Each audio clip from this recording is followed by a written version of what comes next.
자, 세 번째 썰 한번 가보도록 하겠습니다. 시청자 질문이고 카푸어님께서 질문을 주셨습니다. 저에게 질문을 주신 카푸어님께 감사하다는 말씀 전해드리겠습니다. 질문 주셔서 정말 감사합니다.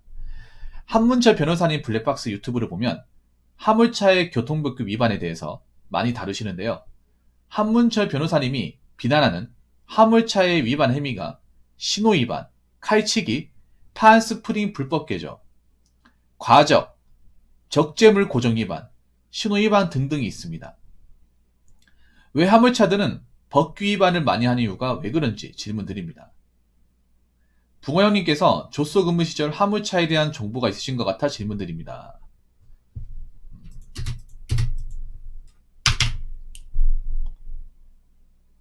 근데 이거를 우리 미리 말씀드리는 게 모든 화물차가 다 이런 건 아닙니다. 그리고 실제로 사고나 법규 위반은 일반 차량이 훨씬 더 많이 합니다. 이거는 관가하시면 안 됩니다. 확률적으로 보나 숫자로 보나. 왜냐하면 제가 이걸 왜 이리 말씀드리냐 하면 사람들이 이 화물차라고 하면 기본적으로 삐딱선을 탄다거나 좀 선입견을 가지고 있어요. 카포인도 그런 게 있고 화물차를 뭐 싫어한다거나 무서워한다거나 차가 크다 보니까 이해는 하는데 통계로 보나 숫자로 보나 일반 차가 훨씬 더 많이 내요. 단지 이제 화물차 같은 게 덩치가 커서 화물차 같은 게 박고 이제 사고 나면 대형 사고로 이어지는 문제도 있고 스케일이 크다 보니까 이게 좀 알려지는 거지. 네, 덤프트럭도 모든 덤프트럭이 다 그런 건 아닙니다. 모든 덤프트럭이. 왜냐하면 자꾸 카푸어님 질문 같은 것들이 뭔가 편견 지어서 뭔가를 까기 위해서 뭔가 얘기를 하기 때문에 그런 걸 얘기하다 보니 카푸어님 그 영상이 좀 반응이 안 좋아요. 네. 근데 화물차 분들 중에 이런 분들이 계시긴 합니다. 이렇게 뭔가 좀 불법적으로 운전하시는 분들. 네.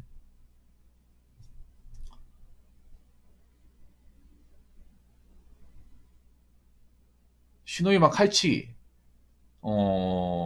화물차가 칼치기 하는 거 못 봤습니다, 아직까지. 화물차가 칼치기 하는 건.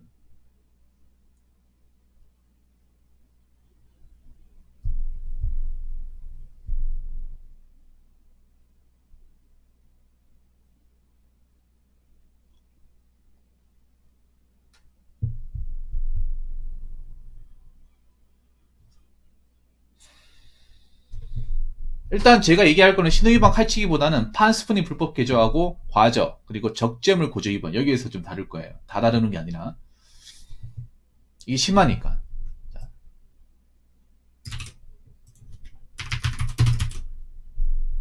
그렇다고 제가 얘기하는 게 화물차 신호위반하거나 교통위반 하시는 분들 그분도 옹호하는 게 아닙니다. 그분은 나쁩니다. 근데 보통 화물차 얘기하면 화물차 기사분들 전부 다 까더라고 이게.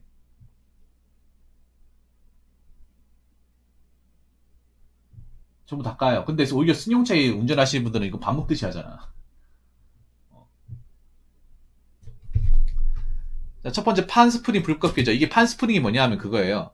카고 차량이 있는 건데 카고 차량이 왜 보면 짐 실을 때 보면 왜 위에 이거 뭐라고 하죠? 양 사이드에 이거 이 바 같은 게 있잖아요. 접었다 폈다 하는 거. 여기에 보면 중간에 그 네모나게 돼가지고 막 쇠막대기처럼 된 게 있어요. 그 중간 중에 연결해 주는 거. 그게 판 스프링이거든요. 그러니까 스프링이라고 해서 뭔가 링처럼 영수처럼 이렇게 뺐다 늘어났다 하는 게 아니라 신실성이 있는 게 아니라 그냥 중간에 박아 놓는 거예요. 이쪽에 부목처럼.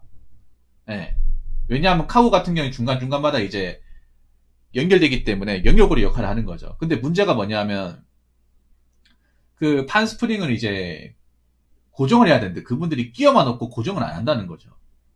대충 이제 딱 이렇게 이게 판 스프링이 저도 아는데 이게 굉장히 뺐다 끼웠다 하기 쉬워요.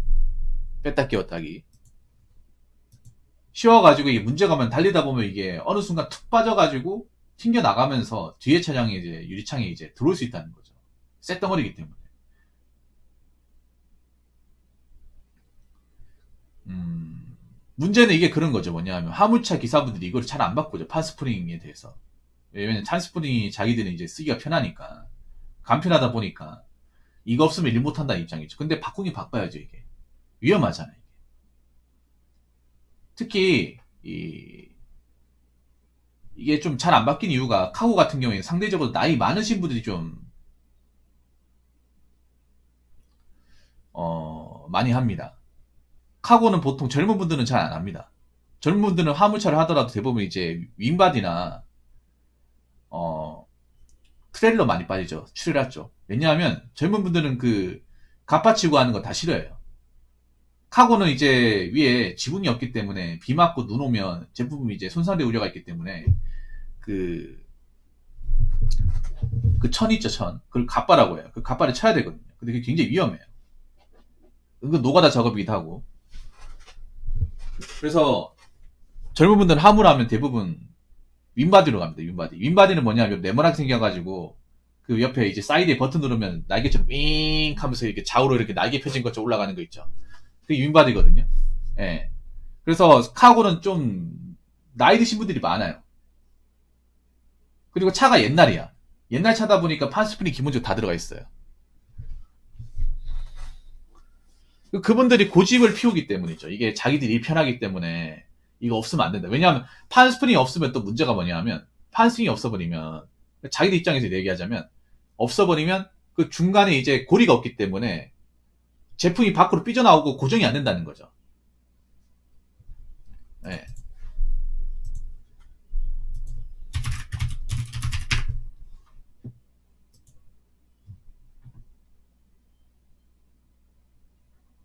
그러니까 이게 양축에 이제 제품이 이제 밖으로 이제 나가지 못하도록 고정시켜주는 역할이에요. 네. 고정시켜주는 역할. 사람들이 판스프링이라 해가지고, 네. 판스프링 해가지고 이게 무슨 뭐 스프링처럼 용수철처럼 튀긴다고 하는데 그게 아니라 그냥 쇠 막대기입니다. 쇠 막대기. 네.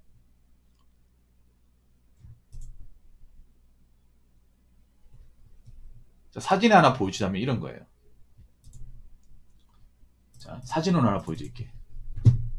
판스프링이 카고에 다 달려 있습니다. 거의 웬만한 차에 다 달려 있어요.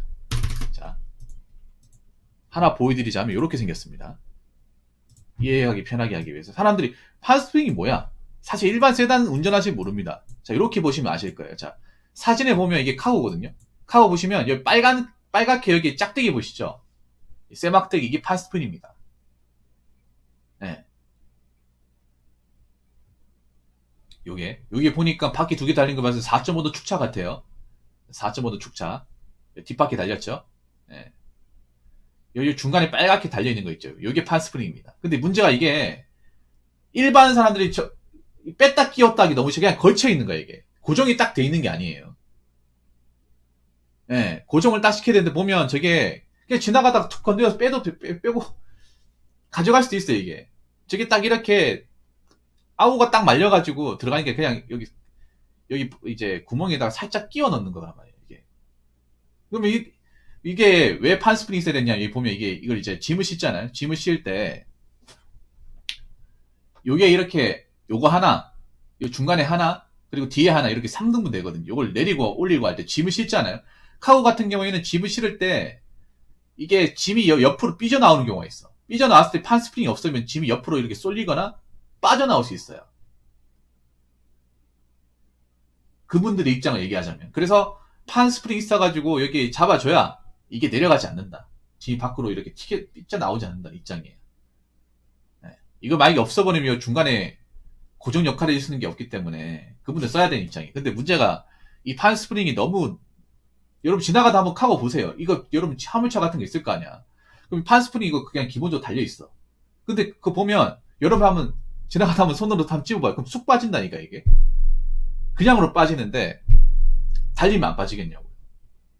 달리면 더 빠지겠죠. 그래서 아니면 차를 일체형을 시키던가 이거를 못 빠져나가게 일체형을 시키던가 아니면 판스프링을 대체할 수 있는 뭔가를 이제 만들어주던가 해야 되잖아. 근데 아직까지 그런 게 안 만들어져 있어. 그리고 대부분 카고를 운전하시는 분들이 나이 드신 분들이 많다 보니까 그분들이 판스프링 쓰는 게 익숙하다 보니까 그분들도 판스프링 풀이 못하는 거예요. 그런 문제가 발생하는 겁니다. 네, 저기 불법 기절하는 그런 거예요. 아까처럼 탈부착이 쉽도록 뺐다 꼽았다 하기 쉽도록. 예. 저거는 단속해야 된다고 봅니다. 예. 그리고 과적. 자, 과적에 대해서 한번 얘기해 볼게요. 과적. 사실 과적은요, 보통 과적하면 화물차부터 많이 까는데요. 이건 화물차 잘못이라기보다는 화주나 알선소가 잘못입니다. 이거는 제가 화물차 기사분들 대신해서 얘기를 해드릴게요. 화물차 기사들 이런 얘기하면 진짜 억울해요. 과적한다 하면. 여러분들이 봤을 때 잘 모르는 사람들이, 화물하게 잘 모르는 사람들은 과적한다고 하면, 야, 돈 많이 벌려고 저렇게 몇 개 더 실어 가려고 하고 저러 사고 나면 책임질 건가? 이렇게 생각을 해. 당연히 그렇게 생각할 수밖에 없어. 화물업계를 모르니까. 근데 화물업계를 아는 분들은 화물차 기사분한테 대놓고 못합니다. 짐 많이 실었다 못해. 왜냐하면 이게 왜 짐을 많이 실을 수밖에 없냐면, 자, 화주는 뭐냐 하면 짐을 실으러 가는 곳, 그 담당자를 화주로 하고, 담당자. 그러니까 짐 실러 가는 곳에 그 담당자가 있을 거 아니에요. 그 담당자를 화주로 하고, 알선서는 뭐냐 하면, 이제, 그, 외부, 화물맨이나 이제, 화물앱 같은 데 있죠. 화물24 같은 데, 그, 이제, 그, 짐 실은 물건들 이렇게 어플로 올려주는 사람도 있어요. 중간에 매개체로. 예. 사무실 하나 해가지고. 그러니까 화물차 기사들한테 일거리 주는 거. 그게 알선서예요. 근데 이분들이 문제가 뭐냐 하면, 여러분들 화물 단가가 많이 약하잖아. 약하죠. 그러니까 시위도 벌어지잖아요. 화물연대에서. 여러분 뉴스 보셨죠? 이 두 사람들이 장난질을 많이 쳐요. 화물 운임도 장난질을 많이 치고, 짐도 장난질을 많이 쳐. 예를 들어 그런 거에 뭐냐 하면, 짐을 실잖아요? 예를 들어서 25톤, 예를 들어서 뭐 4.5톤 축차. 그럼 뒷바퀴 달렸으면 11.5톤이잖아요. 그러면 짐을 실으러 갈 때 전화 받아요.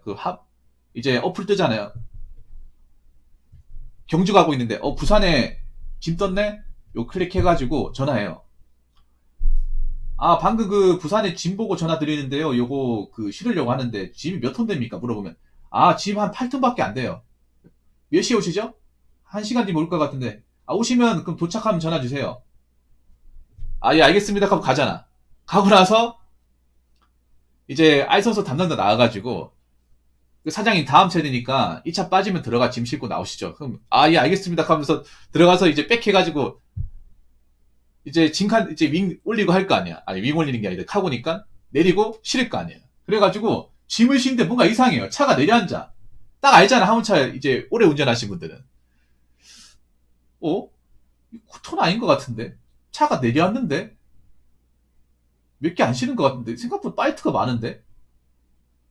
8톤 정도 되면 파레터 8개인데 왜 10개 넘게 심지? 뭔가 이상하다. 그래서 지게차 기사분한테 물어봐요. 기사님, 요거 제가 8톤으로 알고 왔는데 요거 총 중량이 얼마 됩니까? 얼마나 되니까 물어보니까 12.5톤이야. 뭐? 12.5톤? 이런 식으로 매기는 경우가 굉장히 많아요, 여러분. 이게 진짜 너무 많아. 23톤 실은다고 해놓고서 25톤을 실어요. 25톤 플러스 알파를 실어. 이런 일이 굉장히 많이 벌어집니다. 왜냐하면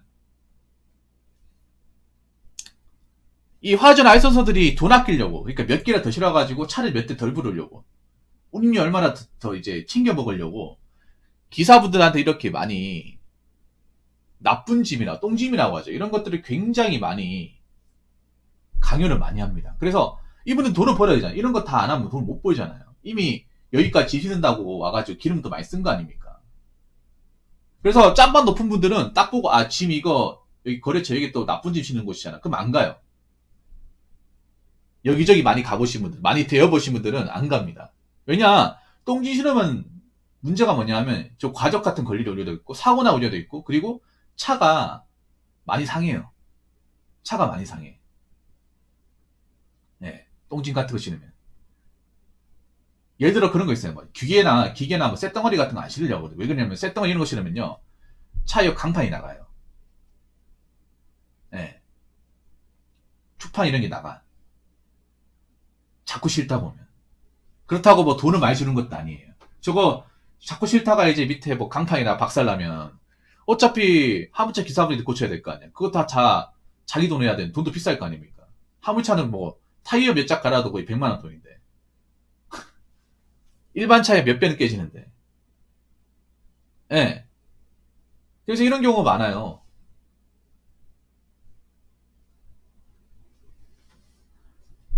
그러니까 짐을 몇 톤 이상 못 싣게 한다거나, 그러니까 그렇게 못 부르게 해야 되는데 자꾸 이제 화물차만 잡는 거야, 화물차만. 이게 화물차만 잡아가지고 되는 문제가 아닙니다. 이거는 짐을 싣도록 이렇게 이제 만드는 하주나 알선소가 잘못한 거야, 알선소. 근데 이 사람들 책임을 안 집니다. 화물차가 잘못이라고 책임을 져버려요. 그래서 일반 사람들, 이 구조를 모르는 사람들은 화물차가 무조건 잘못했다, 화물차가 나쁜 놈이다, 이렇게 얘기하죠. 물론 화물차 입장에서 과정인 거 알고 실었다 하면 잘못이 맞아요. 그런데 생각해봐. 여러분, 짐 실는데 저런 거 짐을 일일이 다 확인합니까? 그냥 가가지고 몇 톤의 얘기만 듣지 일일이 다 확인해요? 확인 못해요, 여러분. 보통 어떻게 확인하냐 하면, 짐 싣고 가다가, 이 과적이라는 것도 화물차 기사가 처음부터 과적이라는 거 알게 되는 게 아니라, 짐을 싣고 가다가 저 이제 측량하는 곳이 있습니다. 개근하는 곳이 있어요, 개근. 개근소가 있습니다. 여러분, 톨게이트 가면 화물차 기사들만 들어가라고 지나가는 곳이 있는데, 그거 보면 이제 개근이라고 해가지고, 화물차가 지나가면 짐이 얼마 실렸는지 딱 나와요. 그럼 짐 딱 실렸는데 딱 싣고 지나갔어. 그러면 차 공차 중량하고 짐 실렸을 때 질량이 나올 거야. 그러면 이 차 이제 그 차 전체 중량, 짐 실었을 때 플러스 마이너스 공차 중량 빼버리면 얼마 나오잖아요. 나오니까 짐 더 실었네. 화물차 기사 한번 잠깐 세워보세요. 짐 이렇게 많이 실으면 어떡합니까? 그러면 거기 과태료 물리는 거야. 그리고 과적하면 과태료 비싸거든요, 여러분. 한 40만 원 해요, 4, 50만 원. 어? 이거 짐 하나 실려가지고 한 20만 원 챙기려고 했는데 한 4, 50만 원 떼이는 거야. 얼마나 억울합니까, 여러분? 그냥 저기서 시키는 대로 가가지고. 그래, 이것 때문에 싸움 진짜 많이 일어납니다, 화물차 기사들. 아니, 당신이 실으라고 해가지고 실었는데 이게 어떻게 된 겁니까? 당신 때문에 과적 때문에 잡혔어, 이거. 어떻게 할 겁니까? 책임지세요. 당신 실으라고 했지 않습니까? 당신 22톤이라며. 이거 어떻게 26톤 나오냐 말이야. 어떻게 이딴 식으로 하냐면, 이런 걸로 굉장히 험한 사람 많이 나와요, 진짜로. 진짜라니까, 여러분. 그래서 화물차 기사들이 좀 독해지고 하는 이유가 이런 것 때문인 거예요. 이런 걸로 자꾸 말장난하고 자꾸 이런 걸로 뭐 책임 회피하고 손해만 잔뜩, 그러니까 순진하면 손해만 잔뜩 보는 거야, 이게. 날이 설 수밖에 없어요, 여러분. 과정을 못 하도록, 그러니까 짐을 실을 때도 왜 차마다 중량이 있잖아요. 그럼 중량별로 짐을 못 실도록 해야 되는데, 그걸 화물차 기사들이 일일이 다 못 잡는단 말이에요. 그러면 어떻게 해야 되냐면, 짐을 실어주는 쪽에서 이걸 잡아줘야 된단 말이에요. 짐을 실어주는 쪽에서. 근데 그쪽에서 안 잡아주는 경우가 많단 말이에요. 일부러 과적 걸리면 어쩔 수 없고, 아님 말고 이런 식으로 짐을 실어버려, 진짜. 그래서 짬밥 높으신 분들은 압니다. 화물차 짬밥에 10년 넘어가신 분들은 전국 이제 방방곡곡을 다 가고 이제 거래처 알잖아. 그러면 좋은 거래처, 나쁜 거래처 알고, 좋은 짐 실어주는 것과 나쁜 짐을 실어주는 것을 알아요. 그리고 좋은 알선소와 나쁜 알선소를 압니다. 정말로. 근데 이제 갓 들어오신 분들은 몰라요. 이제 처음 이제 화물차 들어오신 분은 모릅니다. 왜냐하면 그게 다 뭐예요? 왜 알겠어요? 하도 많이 대여봐서 하는 거야, 대여봐서. 그리고 화물차 기사들끼리 서로 공유하는 게 있단 말이에요. 저 거래처 가지 마라. 저 쓰레기다, 저게. 운임비 얼마 안 나온다. 여러분, 화물차 유튜브 한번 보세요. 이런 얘기가 안 나오는지. 화물차 분들도 이제 유튜브 많이 하시거든요.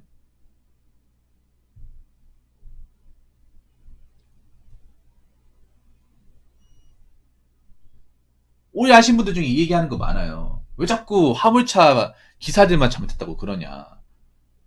우리 어떻게 짐을 일일이 다 기나냐. 그냥 가면 실어주고, 하차지까지 가는 거지. 어.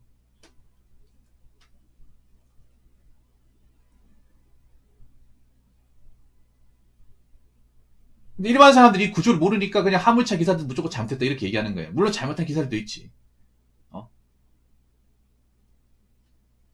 자, 그 다음에 적재물 고정 위반.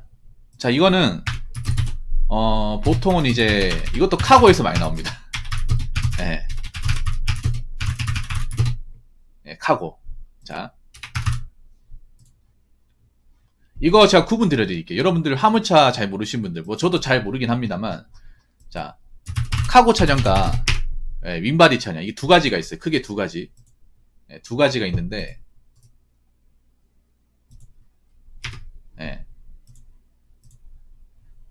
자, 카고는 이렇게 생겼습니다. 이게 카고입니다. 예, 두 가지 아시면 좋아요. 화물차는 딱 두 가지밖에 없어요. 예, 그리고 윈바디가 있어요. 뭐 일반 사람들 이런 거 관심 많으니까 똑같이 다 보겠죠. 예, 똑같이 다 보는데 그래도 아시면 좋습니다.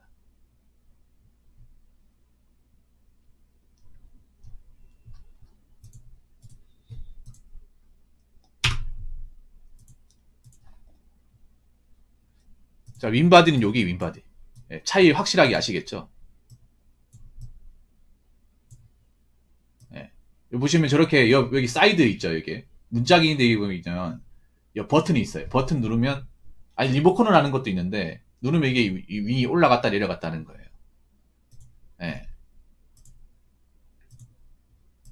이 차이 아시겠죠? 왼쪽이 카고 오른쪽이 윈바디. 예, 이렇게 차이가 있습니다.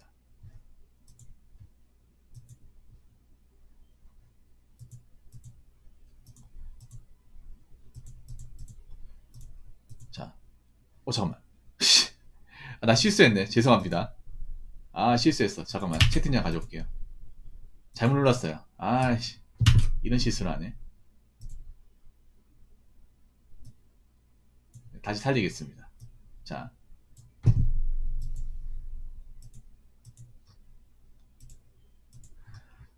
이 적재물 고정 위반도 카고에서 많이 나와요. 왜냐하면 카고가 제가 아까 말씀드렸지만 카고의 단점이 뭐냐면 저게 갓바를 쳐야 되고 짐 실고 이제 고정하는 게 물론 이게 윈바디도 나오긴 하지만 오히려 카고에 훨씬 더 많아요. 카고가 여러분 저게 짐 싣고 나서 뒤처리하는 게 굉장히 까다로워요.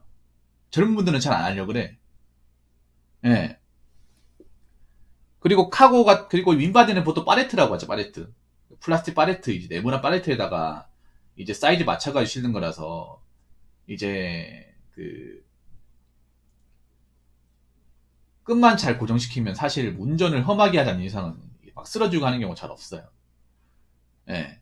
또 화물차 중에 기사분들 아시겠지만, 여러 운전자분들 아시겠지만, 카고가 훨씬 더 위험해요.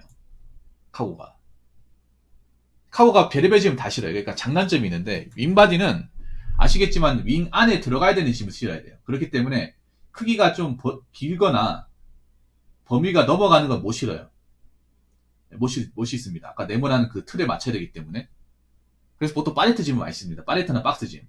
거기에 최적화되어 있어요. 대신 윙바디는 안에 이제 끈으로만 고정시키면 위에 어차피 윙이 있기 때문에 비가 오든 눈이 오든 상관없어요. 어디든 갈 수 있어요. 뒷작업 필요가 없어. 갑바도 안 쳐도 돼요. 근데 문제는 카고가 문제예요. 카고는 어떤 짐 다 있어요. 카고 보면 왜 H빔도 있고 뭐 기계도 있고 포크레인도 있고 다 별의별 거 다 실어요. 뭐 중장비도 있고 다 실어. 근데 문제는 보면 여러분 길 갈 때마다 느꼈을 거예요. 저렇게 해다가 안 빠지나라는 생각 안 들었어요, 여러분?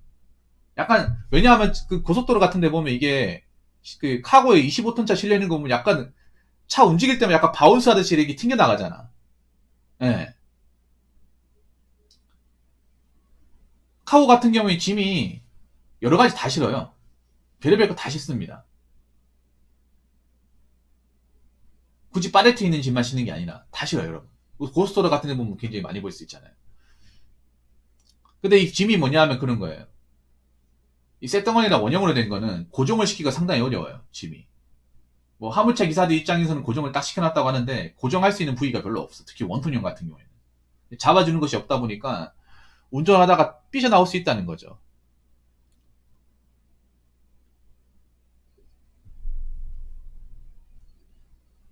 네. 보통 윈바디는 그런 거 안 씻습니다. 윈바디는 아까 말씀드린 뭐 코일, 뭐 체인, H빔, 나무 같은 거 안 실어요. 여러분들 이걸 어디서 할 수 있냐면 화물차 유튜브 한번 보세요. 윈바디 트러크 검색하시면 나옵니다. 쫙 나와요. 뭐 유명하신 분도 권마키님 해가지고 많이 나와. 근데 대부분이 여러분 아시겠지만 카오보다는 윈바디가 훨씬 더 많아요. 젊은 분들은 전부 다 윈바디예요. 그런 짐 위험한 짐 안 실어도 되니까. 카고는 보면 짐 종류가 굉장히 천차만별이에요. 왜냐 공간의 제약을 안 받으니까. 지붕이 없다 보니까. 그냥 위로 쭉쭉 올라가도 상관없으니까. 대신에 근데 그 짐을 어떻게 고정할 거냐. 그 차이라는 거죠.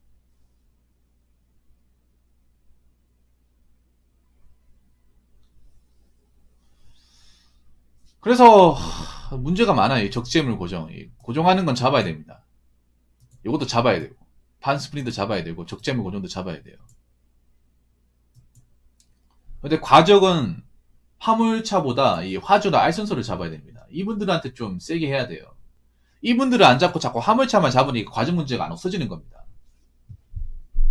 운 좋으면 안 걸리고 재수 없으면 걸리고 이렇게 돼버리니까 이 문제가 해소가 안 되는 거예요. 그래서 제가 말씀드릴 수 있는 거는 이 판스프링은 개조하는 건 잡아야 됩니다. 그리고 적재물 고정 위반도 잡아야 됩니다.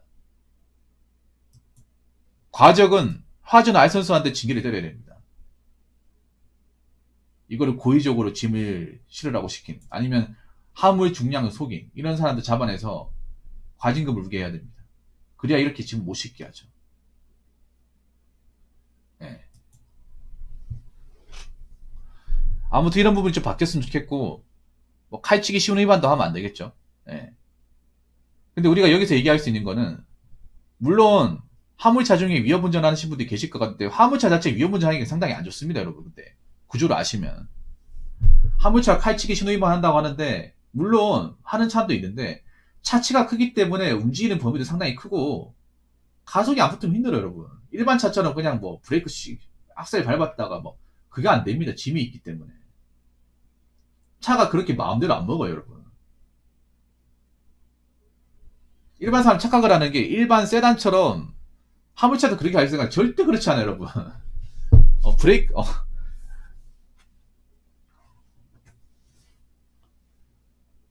물론 뭐 불법으로 이렇게 운전하시는 분들은 나쁜 사람이죠. 근데 모든 화물차 기사가 다 그렇게 하는 건 아니에요. 네. 물론 화물 짐을 실었기 때문에 더 안전운전 해야 되죠. 사고 나면 이제 더 큰 피해자가 생길 우려도 크고 뭐 재산상 손해도 크기 때문에 화물차 운전하시는 분들, 네. 안전 주의하시고요. 네. 그리고 과정 문제 좀 어떻게 해결됐으면 좋겠습니다. 네. 그리고 화물차를 욕하기 전에 여러분부터 운전 똑바로 하세요. 여러분도 운전자를 똑바로 하세요. 우리 일반 세단이 칼치기나 실버는 훨씬 더 많이 합니다. 밥 먹듯이 하잖아요. 그리고 오토바이 운전하시는 분도 칼치 등위반 본인부터 똑바로 하시고, 무슨 말인지 아시겠죠? 자, 이상으로 세 번째 썰 마치도록 하겠습니다.